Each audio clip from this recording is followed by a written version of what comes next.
मित्रों नमस्कार, मेरा नाम है राजेंद्र प्रताप सिंह और आप देख रहे हैं YouTube channel view point with Rajendra. अगर आप टीजीटी पीजीटी कला विषय से किसी भी राज्य की परीक्षा देने जा रहे हैं तो यह अंक आपके लिए बेहद महत्वपूर्ण है। मित्रों, प्रस्तुत है एनसीईआरटी की कक्षा 11 की पुस्तक भारतीय कला का परिचय। यह ऑडियो के रूप में प्रस्तुति है। एनसीईआरटी की किताबें केवीएस, एनवीएस और DSSB की टीजीटी कला की परीक्षा के लिए बेहद महत्वपूर्ण है। साथ ही अन्य राज्यों की कला की परीक्षाओं के लिए भी यह महत्वपूर्ण है। तो फिर मित्रों, प्रस्तुत है कक्षा 11 की एनसीईआरटी की पुस्तक और टॉपिक है भारतीय कला और स्थापत्य में मौर्योत्तरकालीन प्रवृत्तियां। इसका हम दूसरा भाग प्रस्तुत कर रहे हैं आज, और इस भाग में आज हम जानेंगे दक्षिण भारतीय बौद्ध स्मारक के बारे में और पश्चिम भारतीय गुफाओं के बारे में, जिसमें शामिल हैं अजंता, एलोरा और एलिफेंटा की गुफाएं। और अगर आप चैनल पर नए हैं तो चैनल को सब्सक्राइब जरूर कर लीजिएगा। चलिए फिर सुनते हैं। दक्षिण भारतीय बौद्ध स्मारक। आंध्र प्रदेश के वेंगी क्षेत्र में अनेक स्तूप स्थल हैं, जैसे कि जयगपेट, अमरावती, भट्टी प्रोलोरू, नागार्जुनकोंडा और गोली आदि। अमरावती में एक महाचैत्य है जिसमें अनेक प्रतिमाएं थीं, जो अब चेन्नई संग्रहालय, अमरावती स्थल के संग्रहालय, नई दिल्ली के राष्ट्रीय संग्रहालय और लंदन के ब्रिटिश म्यूजियम में सुरक्षित रखी हुई हैं। सांची के स्तूप की तरह अमरावती के स्तूप में भी प्रदक्षिणा पथ है, जो वेदिका से ढका हुआ है, और वेदिका पर अनेक आख्यानात्मक प्रतिमाएं निरूपित की गई हैं। गुंबदी स्तूप का ढांचा उभारदार स्तूप प्रतिमाओं के चारों ओर ढका हुआ है। यह उसकी खास विशेषता है। अमरावती स्तूप का तोरण समय की मार को नहीं झेल सका और गायब हो गया है। बुद्ध के जीवन की घटनाएं और जातक कथाओं के प्रसंग चित्रित हैं। हालांकि अमरावती के स्तूप में ईसा पूर्व 3 शताब्दियों के निर्माण कार्य दिखाई पड़ते हैं, लेकिन इसका सर्वोत्तम विकास ईसा की पहली और दूसरी शताब्दी में हुआ। सांची की तरह इस स्तूप में भी पहले चरण में बुद्ध की प्रतिमाएं ढोल के चौकों और कई अन्य स्थलों पर उकेरी गई हैं। संयोजन के भीतरी अंतराल में आकृतियों को नाना रूपों, मुद्राओं, आसनों, जैसे कि सामने से, पीछे से, आगे से और एक तरफ से दिखाया गया है। प्रतिमाओं के चेहरों पर तरह तरह के गंभीर हाव भाव देखने को मिलते हैं। आकृतियां पतली हैं, उनमें गति और शरीर में 3 भंगिमाएं दिखाई गई हैं। सांची की प्रतिमाओं की तुलना में इन प्रतिमाओं का संयोजन अधिक जटिल है। रैखिकता में लोच आ गया है और प्रतिमाओं में दर्शाई गई गतिशीलता निश्चलता को दूर कर देती है। उभारदार प्रतिमाओं में 3 आयामी अंतराल को तैयार करने का विचार उभरे हुए आयतन, कोणीय शरीर और जटिल अतिव्याप्ति के रूप में कार्यान्वित किया गया है, किंतु रूप की स्पष्टता पर अधिक ध्यान दिया गया है। भले ही आख्यान में उसका आकार और भूमिका कैसी भी रही हो, आख्यानों का चित्रण बहुतायत से किया गया है। इन आख्यानों से बुद्ध के जीवन की घटनाओं और जातक कथाओं के प्रसंगों को प्रस्तुत किया गया है। फिर भी उनमें ऐसे अनेक जातक दृश्य पाए जाते हैं जिनको पूरी तरह पहचानना नहीं जा सकता है। जन्म की घटना के प्रस्तुतिकरण में महारानी माया देवी को सैया पर लेटे हुए दिखाया गया है। उनके चारों ओर दासियां खड़ी हैं और संयोजन के ऊपरी भाग में एक छोटे से हाथी को दिखाया गया है। यह महारानी माया देवी के स्वप्न का प्रस्तुतिकरण है। एक अन्य चित्र में बुद्ध के जन्म से संबंधित 4 घटनाएं दिखाई गई हैं। इससे यह पता चलता है कि आख्यानों को नाना रूपों में चित्रित किया जाता था।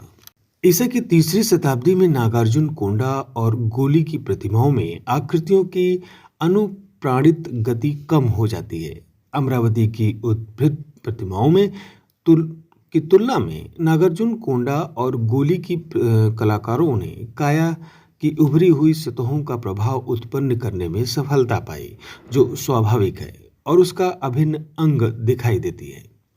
अमरावती, नागार्जुनकोंडा और गुंटापल्ली बुद्ध की स्वतंत्र प्रतिमाएं भी पाई जाती हैं।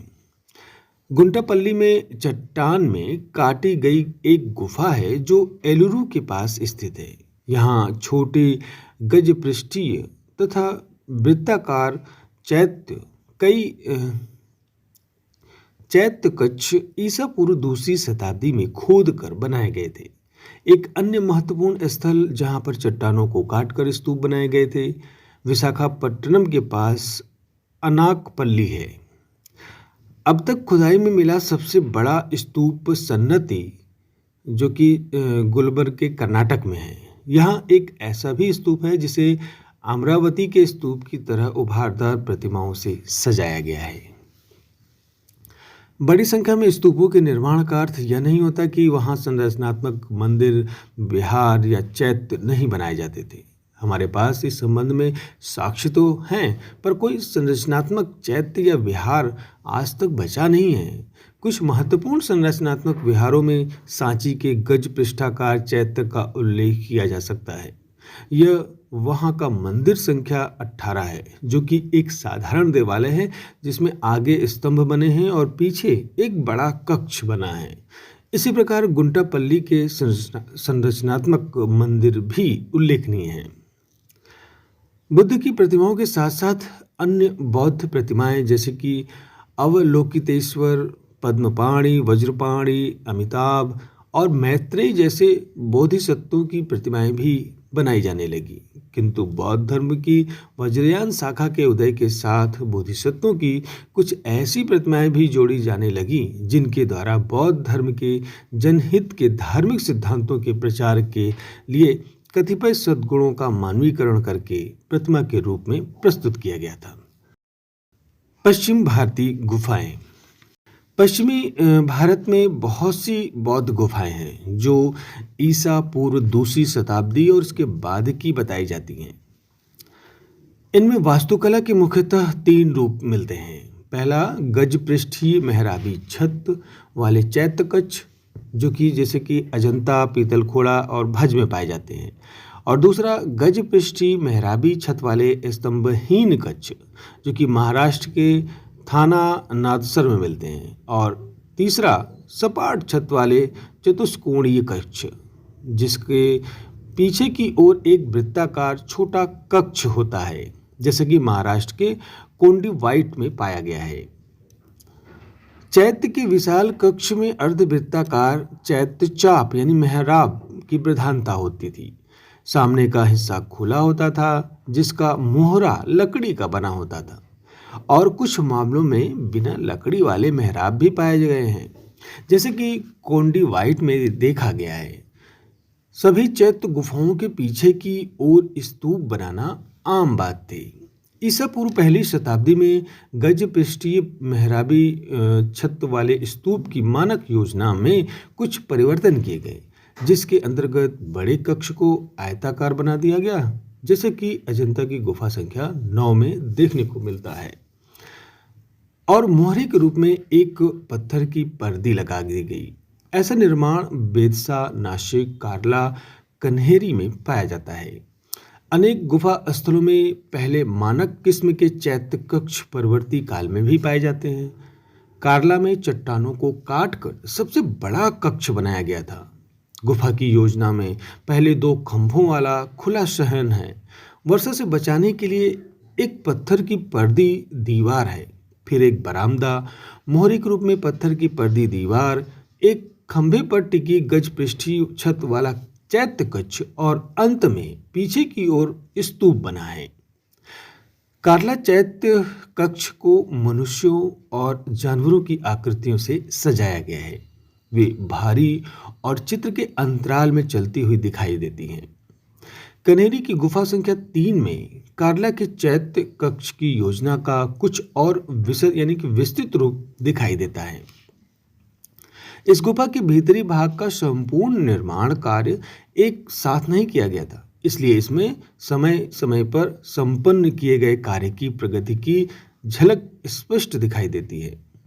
आगे चलकर चतुष्कोणीय चपटी छत वाली शैली को सबसे अच्छा डिजाइन समझा जाने लगा और यही डिजाइन व्यापक रूप से अनेक स्थलों पर पाया जाने लगा। जहाँ तक विहारों का सवाल है, वे सभी गुफा स्थलों पर खोदे गए हैं। विहारों की निर्माण योजना में एक बरामदा, एक बड़ा कक्ष और इस कक्ष की दीवारों के चारों ओर प्रकोष्ठ होते हैं।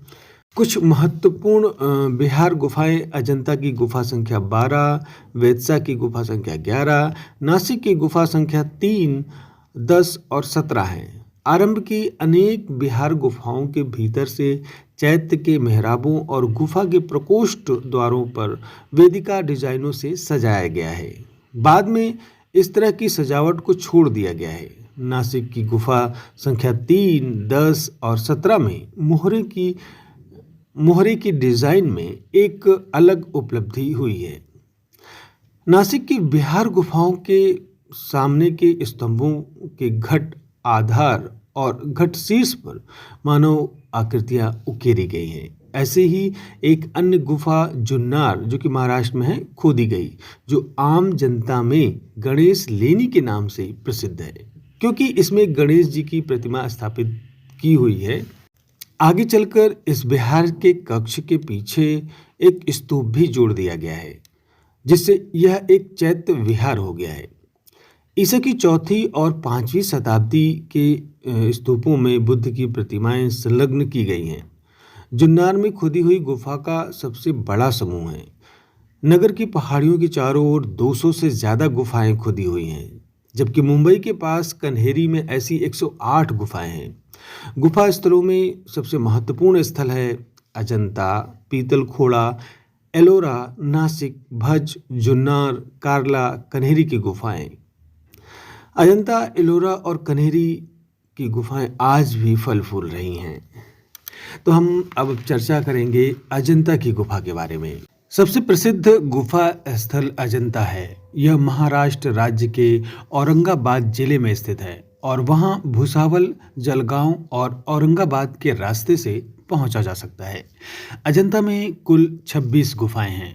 इनमें से 4 गुफाएं चैत्य गुफाएं हैं, जिनका समय प्रारंभिक चरण यानी ईसा पूर्व 2री और 1ली शताब्दी, जिसमें कि गुफा संख्या 10 और 9 शामिल हैं, और परवर्ती चरण यानी कि ईसा की 5वीं शताब्दी, इसमें गुफा संख्या 19 व 26।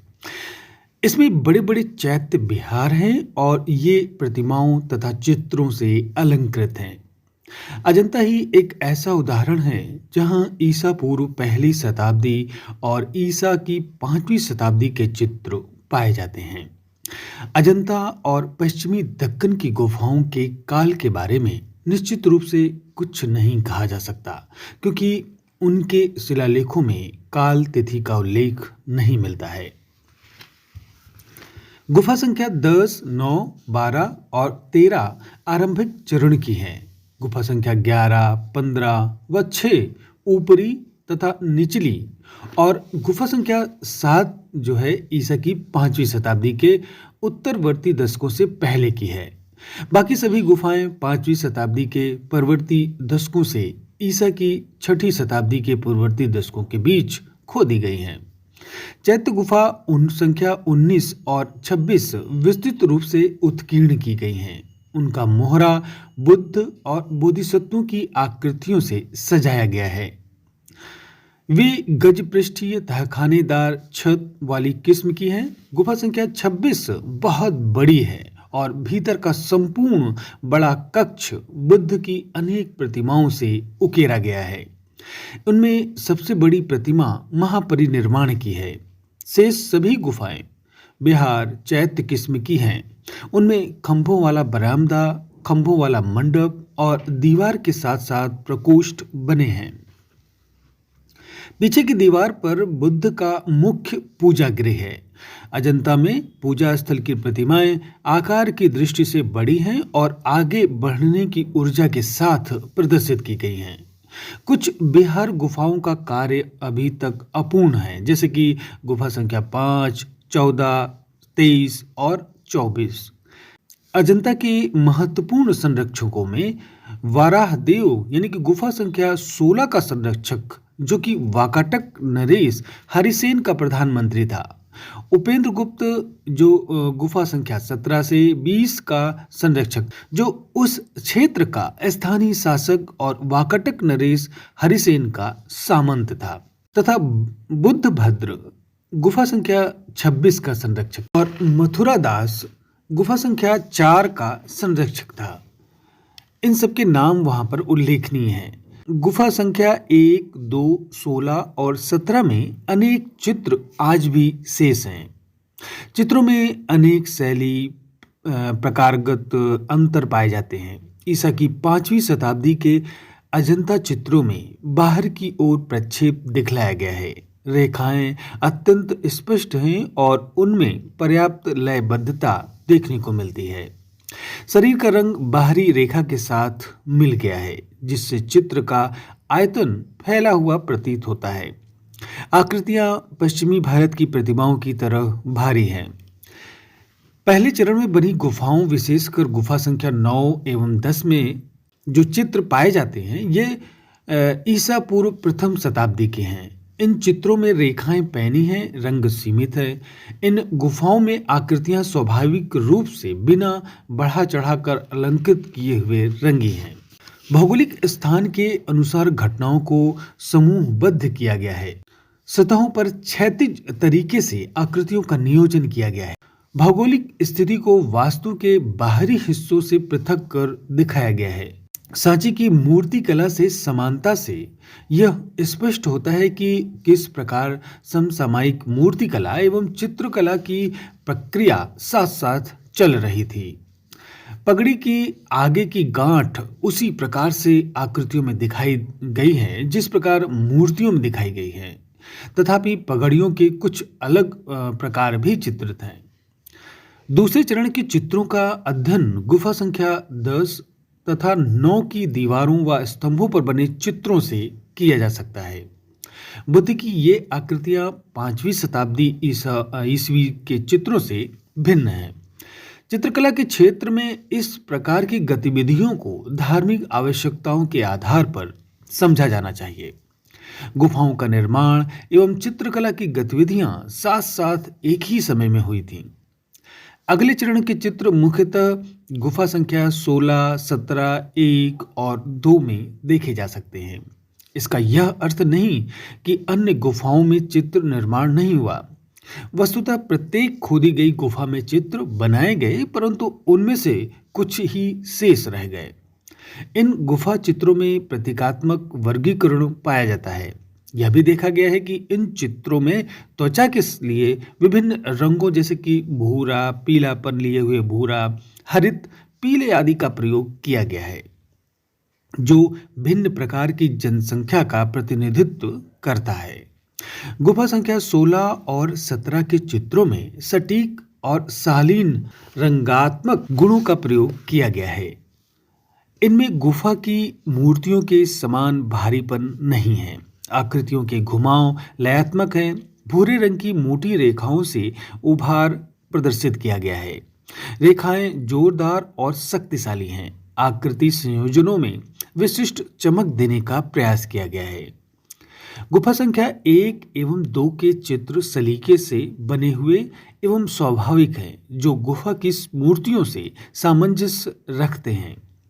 वास्तु के संयोजन सामान्य है और आकृतियों को त्रिआयामी बनाने हेतु विशेष प्रभाव लाने के लिए गोलाकार संयोजन का प्रयोग किया गया है। अर्धनिर्मित लंबी आंखें बनाई गई हैं। चित्रकारों के विभिन्न समूहों के द्वारा निर्मित चित्रों की भिन्नता का पता उनकी प्रतीकात्मकता एवं शैलीगत विशेषताओं से चलता है। स्वाभाविक भंगिमाएं एवं बढ़ा चढ़ाकर न बनाए गए चेहरों का प्रयोग विशिष्ट रूप से किया गया है। इन प्रतिमाओं के विषय बुद्ध के जीवन की घटनाएं, जातक और अवयव कथाओं के प्रसंग हैं।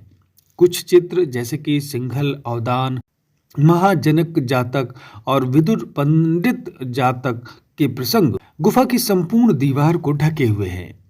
यह उल्लेखनीय है कि छदंत जातक की कथा आरंभिक काल की गुफा संख्या 10 पर विस्तार पूर्वक चित्रित की गई है और भिन्न भिन्न घटनाओं को अनेक भौगोलिक स्थलों के अनुसार एक साथ रखा गया है। गुफा संख्या 10 में छदंत जातक का दृश्य पूरी तरह पाली पाठ का अनुसरण करता है, जबकि गुफा संख्या 17 में वही प्रसंग भिन्न रूप में चित्रित किया गया है। पद्मपाणि और वज्रपाणि की आकृतियां अजंता में आम हैं और अनेक गुफाओं में पाई जाती हैं, लेकिन वे गुफा संख्या 1 में सर्वोत्तम रीति से सुरक्षित हैं। गुफा संख्या 2 की कुछ आकृतियां वेंगी की प्रतिमाओं से संबंध रखती हैं, जबकि दूसरी ओर कुछ प्रतिमाओं के निरूपण में विदर्भ की मूर्तिकला का प्रभाव भी दिखाई पड़ता है। अब आइए जानते हैं एलोरा की गुफाओं के बारे में। औरंगाबाद जिले में एक अन्य महत्वपूर्ण गुफा स्थल एलोरा है। यह अजंता से 100 किलोमीटर की दूरी पर स्थित है और यहाँ बौद्ध, ब्राह्मण व जैन तीनों तरह की 34 गुफाएं हैं। देश में कलाओं के इतिहास की दृष्टि से यही एक ऐसा अनुपम स्थल है जहां ईसा की 5वीं शताब्दी से लेकर 11वीं शताब्दी तक के 3 भिन्न भिन्न धर्मों के मठ धर्म भवन एक साथ पाए जाते हैं। इसके अलावा यह अनेक शैलियों के संगम के रूप में भी बेजोड़ है। एलोरा और औरंगाबाद की गुफाएं दो धर्मों, विशेष रूप से बौद्ध धर्म और ब्राह्मण धर्म के बीच चल रहे अंतरों को दर्शाती हैं।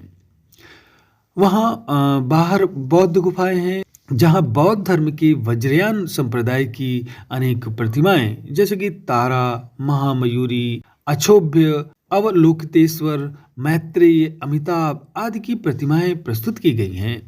बौद्ध गुफाएं आकार की दृष्टि से काफी बड़ी हैं और उनमें 1, 2 यहाँ तक कि 3 मंजिलें हैं। उनके स्तंभ विशालकाय हैं।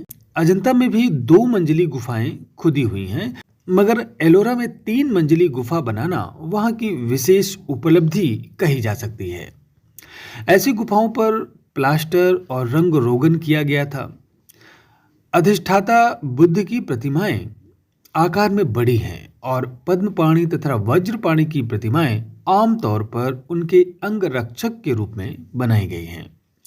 गुफा संख्या 12 जो कि एक 3 मंजिली गुफा है, तारा, अवलोकितेश्वर, मानुषी बुद्धों और वैरोचन, अक्षोभ्य, रत्न संभव, अमिताभ, अमोद सिद्ध, वज्र सत्व और वज्रराज की प्रतिमाएं उपलब्ध हैं।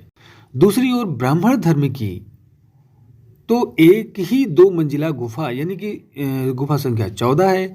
स्तंभों के डिजाइन बौद्ध गुफाओं में बन शुरू हुए थे और जब वे विकसित होते होते 9वीं शताब्दी की जैन गुफाओं में पहुंचे तो वे अत्यंत अलंकृत हो गए और उनके सज्जात्मक रूप में भारी उभार आ गया। ब्राह्मणिक गुफा संख्या 13 से 28 में अनेक प्रतिमाएं पाई जाती हैं। उनमें से कई गुफाएं शैव धर्म को समर्पित हैं, परंतु उनमें शिव और विष्णु तथा पौराणिक कथाओं के अनुसार उनके अवतारों की प्रतिमाएं प्रस्तुत की गई हैं।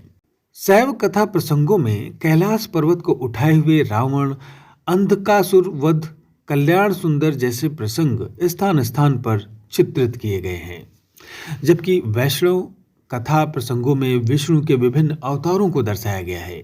एलोरा की प्रतिमाएं अति विशाल हैं। उनका आयतन बाहर निकला हुआ है जो चित्र की परिधि में गहराई उत्पन्न करता है। प्रतिमाएं भारी हैं और उनमें मूर्ति कला का शानदार प्रदर्शन किया गया है। एलोरा की प्रतिमाएं अति विशाल हैं। उनका आयतन बाहर निकला। प्रतिमाएं भारी हैं और उनमें मूर्ति कला का शानदार प्रदर्शन किया गया है। एलोरा में अनेक कलाकार भिन्न भिन्न स्थलों जैसे कि विदर्भ, कर्नाटक, तमिलनाडु से आए थे और उन्होंने प्रतिमाओं को उकेरा था। इसलिए मूर्ति कला की शैलियों की दृष्टि से भारत में ऐसे अनेक शैलियों का संगम कहा जा सकता है। गुफा संख्या 16 को कैलाश लेनी कहा जाता है। यहाँ केवल एक अकेली गुफा को काटकर एक शैल मंदिर बनाया गया है। इसे वास्तव में कलाकारों की एक अनुपम उपलब्धि कहा जा सकता है। महत्वपूर्ण शैव गुफाओं में गुफा संख्या 29 और 21 उल्लेखनीय है। गुफा संख्या 29 की योजना मुख्य रूप से एलिफेंटा जैसी ही है। गुफा संख्या 29, 21, 17, 14 और 16 की मूर्ति कलात्मक विशेषता, विशालता, स्मारकीयता और चित्र में प्रदर्शित गतिशीलता की दृष्टि से आश्चर्यजनक है। एक अन्य उल्लेखनीय गुफा स्थल बाघ है। बौद्ध भित्ति चित्रों वाली बाघ गुफाएं मध्य प्रदेश के धार जिले के मुख्यालय से 97 किलोमीटर की दूरी पर स्थित है। ये गुफाएं प्राकृतिक नहीं हैं, अपितु चट्टानों को काटकर बनाई गई हैं। ये प्राचीन समय में सातवाहन काल में बनाई गई थी। अजंता जैसी बाघ गुफाओं का निर्माण कुशल शिल्पकारों द्वारा सीधे बलुए पत्थर पर किया गया है, जिसका मुख बाघनी नामक मौसमी नदी की तरफ है। आज मूल 9 गुफाओं में से केवल 5 गुफाएं बची हैं, जिसमें से सभी भिक्षुओं के विहार या चतुष्कोण वाले विश्राम स्थान हैं। इनमें लघु कक्षों के पीछे चैत्य अर्थात प्रार्थना कक्ष होता है। इन 5 गुफाओं में सबसे महत्वपूर्ण गुफा संख्या 4 है, जिसे आमतौर पर रंग महल के नाम से जाना जाता है, जहां दीवार और छत पर चित्र अभी भी दिखाई देते हैं। गुफा संख्या 2, 3, 5 एवं 7 में भी दीवारों और छतों पर भित्ति चित्रों को देखा जा सकता है। इनमें मोटे प्लस्तर से इन दीवारों और छतों को बनाया गया था। इनमें सबसे सुंदर चित्रों में से कुछ गुफा संख्या 4 के बरामदे की दीवारों पर हैं। भारतीय शास्त्रीय कला को और अधिक हानि न हो, इसलिए 1982 में इन चित्रों को ग्वालियर के पुरातात्विक संग्रहालय में पुनः स्थापित किया गया, जिन्हें वहां देखा जा सकता है। अब आइए जानते हैं एलिफेंटा की गुफाओं के बारे में। मुंबई के पास स्थित एलिफेंटा गुफाएं शैव धर्म से संबंधित हैं। ये गुफाएं एलोरा की समकालीन हैं और इनकी प्रतिमाओं में शरीर का पतलापन नितांत गहरे और हल्के प्रभावों के साथ दिखाई पड़ता है। चट्टानों में काटी गई गुफाओं की परंपरा दक्कन में जारी रही। वे गुफाएं महाराष्ट्र में ही नहीं बल्कि कर्नाटक में चालुक्य राजाओं के संरक्षण में, मुख्य रूप से बादामी व ऐहोली में, तथा आंध्र प्रदेश के विजयवाड़ा क्षेत्र में और तमिलनाडु में पल्लव राजाओं के संरक्षण में, मुख्यतः महाबलीपुरम में पाई जाती हैं।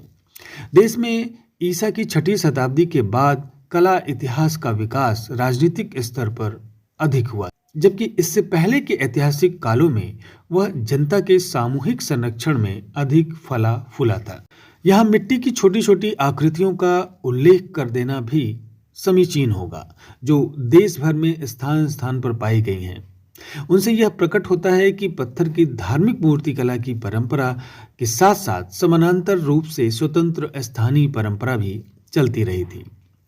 पकी मिट्टी की अनेक प्रतिमाएं भिन्न भिन्न छोटे बड़े आकारों में सर्वत्र पाई गई हैं, जिससे उनकी लोकप्रियता का पता चलता है। उनमें से कुछ खिलौने हैं, कुछ छोटी छोटी धार्मिक आकृतियां हैं और कुछ विश्वास के आधार पर कष्टों तथा पीड़ाओं के निवारण के लिए बनाई गई लघु मूर्तियां हैं। पूर्वी भारत की गुफा परंपरा। पश्चिमी भारत के समान पूर्वी भारत में भी विशेषकर आंध्र प्रदेश और उड़ीसा के तटीय क्षेत्रों में बौद्ध गुफाओं का निर्माण हुआ। आंध्र प्रदेश में एलुरु जिले में स्थित गुंटापल्ली इनमें से एक प्रमुख स्थान है। मठों की संरचना के साथ पहाड़ों में गुफाओं का निर्माण हुआ। संभवतः यह एक ऐसा विशेष स्थल है जहां स्तूप, विहार और गुफाओं का एक स्थान पर निर्माण हुआ है। गुंटापल्ली के चैत्य की गुफा गोलाकार है एवं प्रवेश द्वार चैत्य के रूप में बना है। पश्चिमी भारत की अन्य गुफाओं की तुलना में ये गुफाएं छोटी हैं। बिहार गुफाओं का निर्माण अधिक संख्या में हुआ है। अधिक छोटी होने के बावजूद मुख्य बिहार गुफाएं बाहर से चैत्य तोरणों से सजी हैं। ये गुफाएं आयताकार हैं, जिनकी छतें मेहराबदार हैं, जो बिना बड़े कक्ष के 1 मंजिली या 2 मंजिली हैं। इनका निर्माण ईसा पूर्व 2री शताब्दी में हुआ था। इसके बाद के काल में कुछ बिहार गुफाओं का निर्माण हुआ। गुंटापल्ली के अतिरिक्त रामपरेम पल्लम एक अन्य महत्वपूर्ण स्थल है, जहां पहाड़ी के ऊपर चट्टान को काटकर एक छोटे स्तूप का निर्माण किया गया है। विशाखापट्टनम के समीप अनकापल्ली में गुफाओं का निर्माण हुआ और 4वीं-5वीं शताब्दी ईस्वी में पहाड़ी के ऊपर चट्टानें काटकर एक बड़ा सा स्तूप बनाया गया। यह एक ऐसा विशिष्ट स्थल है जहां चट्टान काटकर देश के सबसे बड़े स्तूप का निर्माण हुआ है। इस पहाड़ी के चारों ओर पूजा करने के लिए अनेक स्तूपों का निर्माण किया गया है। उड़ीसा में भी चट्टान काटकर गुफा बनाने की परंपरा रही है। खंडगिरी, उदयगिरी इसके सबसे आरंभिक उदाहरण हैं, जो भुवनेश्वर के समीप स्थित है। ये गुफाएं फैली हुई हैं, जिनमें खारवेल जैसे राजाओं के शिलालेख पाए गए हैं। शिलालेखों के अनुसार ये गुफाएं जैन मुनियों के लिए थीं। इनमें से कई मात्र एक कक्ष की बनी हैं। कुछ गुफाओं को बड़ी चट्टानों में पशु का आकार देकर बनाया गया है। बड़ी गुफाओं में आगे स्तंभों की कड़ी बनाकर बरामदे के पिछले भाग में कक्षों का निर्माण किया गया है।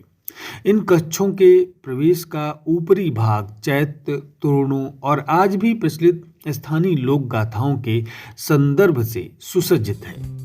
तो फिर आज बस इतना ही। मिलते हैं अगले वीडियो में और जानेंगे कि भित्ति चित्रण की परंपराएं क्या थी। तो वीडियो को पूरा देखने के लिए बहुत बहुत धन्यवाद।